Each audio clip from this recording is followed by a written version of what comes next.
Salut, je vous souhaite la bienvenue sur ma chaîne Le Dernier des Commis vidéo. Cette semaine, on fait l'actualité de tout ce qui est sorti sur les plateformes. On va faire la semaine du 9 au 22 mai. Il y a eu des nouveautés sur Apple TV, Disney+, Netflix, Crave, Paramount+, le Club Illico et Amazon Prime Video. On commence ça maintenant.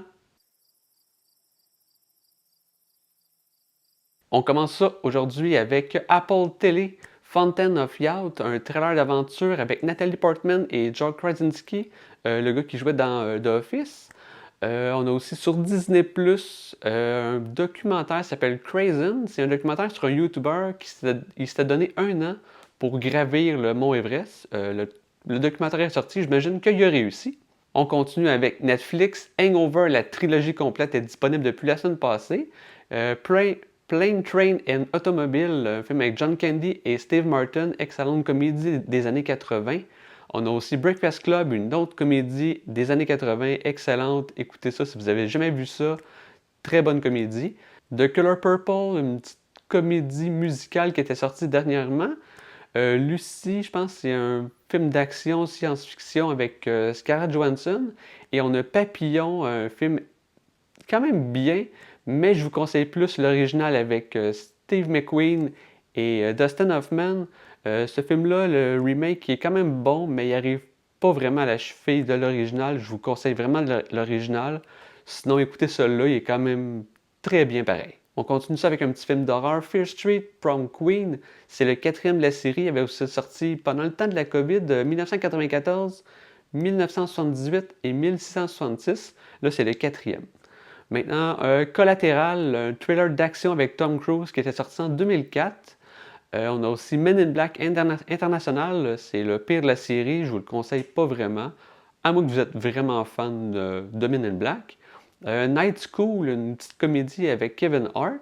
On a aussi Please Don't Destroy the Treasure of Fugi Mountain, une petite comédie d'adolescent aventure. Ça a l'air quand même assez bien. Downsizing, le film avec Matt Damon, où ils se font réduire pour prendre moins de consommation sur la Terre. Une petite comédie dramatique que je vais quand même bien aimer à sa sortie. On tombe sur Crave, les films. On commence avec 3 films canadiens. Dinner 89, une petite comédie qui se passe en 1989, ça a l'air quand même assez bien et drôle. Une petite comédie qui s'appelle Frankie Freckle, une comédie d'horreur, je crois. Et Madame Bottine, le film que tout le monde parlait, le film québécois avec Antoine Bertrand qui est sorti l'année passée. J'ai très hâte de le voir, je vais écouter ça très bientôt.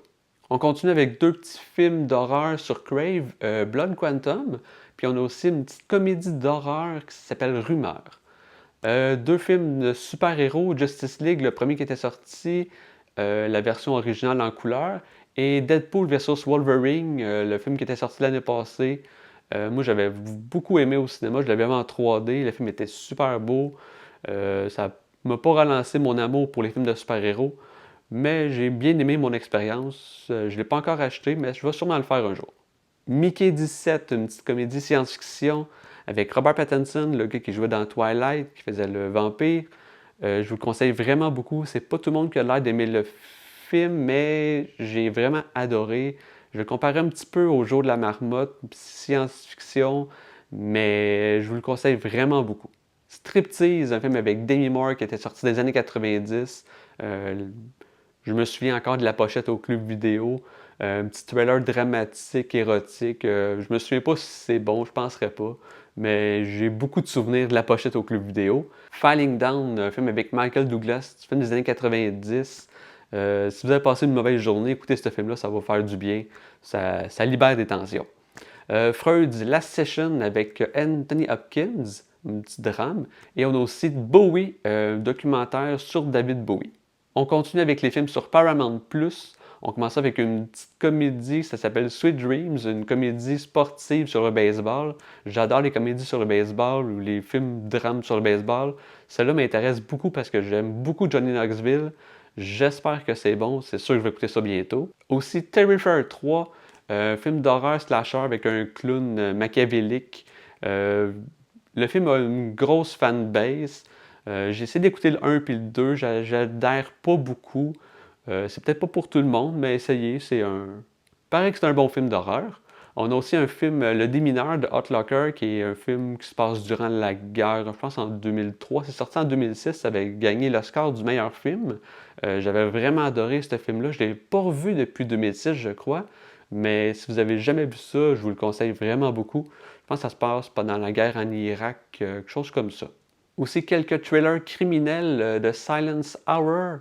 On a aussi Fresh Kills, que ça se passe plus d'une organisation criminelle. On a aussi un trailer d'action qui s'appelle Utopia. Deux petits films qui sont sur Paramount, mais aussi sur le Club Illico. Novocaine, un trailer comédie, ça a l'air quand même assez bien. J'ai pas trop vu, mais j'ai hâte de le voir. Aussi une petite drame d'horreur qui s'appelle Hereafter. Ces deux films-là sont sur Paramount et le Club Illico. Et maintenant, juste sur le Club Illico, Borrego, un trailer criminel sorti dans les dernières années. Et on a aussi le film d'animation Resident Evil Dead Island. On tombe sur Amazon Prime Video, deux petits films familiales, Le Chapoté, je pense que c'était un spin-off à Shrek, si je me souviens bien, et The Dreams Chaser, un western familial de 1982. J'ai aucune idée c'est quoi, j'ai jamais entendu parler de ça.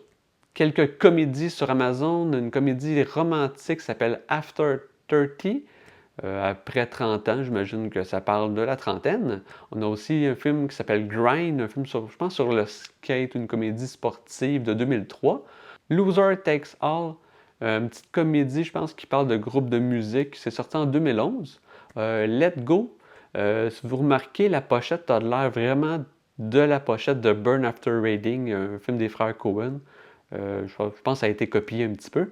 On a aussi Marie et Bruce, qui est sorti en 2004, une petite comédie romantique. Quelques vieilles comédies, on a un film de 64, Diary of Bachelor.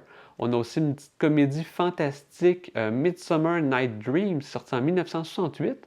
Et Up in the Cellar, 1970. De Brutalist, film que j'ai très hâte de voir. Je l'ai acheté en 4K, j'ai pas encore eu le temps de le voir. Tout le monde en parlait à la fin de 2024. Vraiment un film à voir. Si vous avez un film à voir cette semaine, c'est de Brutalist. On a aussi une petite comédie romantique qui s'appelle Adrift. Une petite comédie romantique aussi de Locust avec Vince Vaughn. Cano, un petit drame sportif qui vient de la Taïwan, un petit drame sur le baseball. On a aussi un petit drame émotionnel qui s'appelle Continue. Et The Lion in Winter, un drame historique de 1968. Plusieurs films d'horreur thriller sur Amazon. Je commence avec Stranger Shadow in the Empty Room. On a aussi Jack Brooks Monster Slayer. On a Pathology. Drive-In Massacre, un film de 76. I Don't Want to Be Born, un film de 76 aussi. On a aussi Adrift, qui n'est pas le même que tantôt, mais un film de 2017, un peu plus horreur, survie en mer. Wolfman, qui était sorti l'année passée avec une actrice que j'adore dedans. J'avais pas beaucoup d'attentes envers le film. Tout le monde le jetait par terre. Malheureusement, c'est vraiment pas bon. Film de loup-garou, mais pas très très bon. Je vous le conseille pas vraiment. Jetez un petit coup d'œil, mais c'est pas super bon. On a aussi It Come at Night qui est sorti il y a quelques années. J'ai pas encore pu le voir. Ça a l'air quand même intéressant. Je sais pas si les critiques sont bonnes, mais il a de l'air quand même assez intéressant. On a aussi une petite comédie d'horreur canadienne. Ça s'appelle Psycho Gorman. On tombe dans les films criminels sur Amazon. Une petite comédie criminelle de 97. Ça s'appelle Suicide Kings. Je pense que c'est très bon. Il y a même le gars qui joue Léonard dans Big Bang Theory qui joue dedans avant qu'il soit populaire. Me semble que le film est bon, mais je ne peux pas m'avancer dessus. 5 livres de pression. On a aussi Visitors, un film de 1972 qui a l'air quand même assez bien. Mystery Road, notre thriller criminel. Busters Malhurt avec Remy Malek qui joue dedans. Et on a aussi Far From Home avec Drew Barrymore. Quelques autres films un peu plus d'action. Brick Mansion avec Paul Walker, sorti en 2015. Il y a aussi American Yakuza et 8 Million Way to Die avec Jeff Bridges qui joue dedans. On poursuit avec Creation of the Gods, Kingdom of Storm, un film de 2023. C'est une comédie fantastique qui vient de la Chine. On a aussi Machete Kills, le deuxième de la série. D'autres petits films d'action sur Amazon Prime. Working Man avec Jason Statham qui sortait en 2025, je pense que c'est sorti il y a 2 semaines.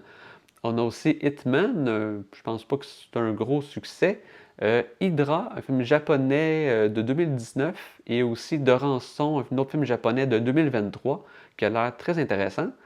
On a aussi Baby Assassins, du film de 2021. Furious, un film de 2017, un film russe. Wild Racer, un film de 68, plus de courses de chars. Et The Sickle Sauvage, un film d'action, je pense, 1969. On finit ça avec 3 films de guerre, des vieux films de guerre. The Battle of the River Plate, un film qui est plus de guerre navale. On a aussi 1000 Plane Raid, un film qui est plus guerre dans les airs avec des avions. Et Lost Battalion, un film de guerre mais sur le terrain. C'était les nouveautés des 2 dernières semaines. J'espère que vous avez trouvé un film ou deux à écouter. Merci d'avoir été là. Vous pouvez me suivre sur YouTube et Facebook. On se retrouve la semaine prochaine pour d'autres sorties. Je vous souhaite une très belle semaine de cinéma.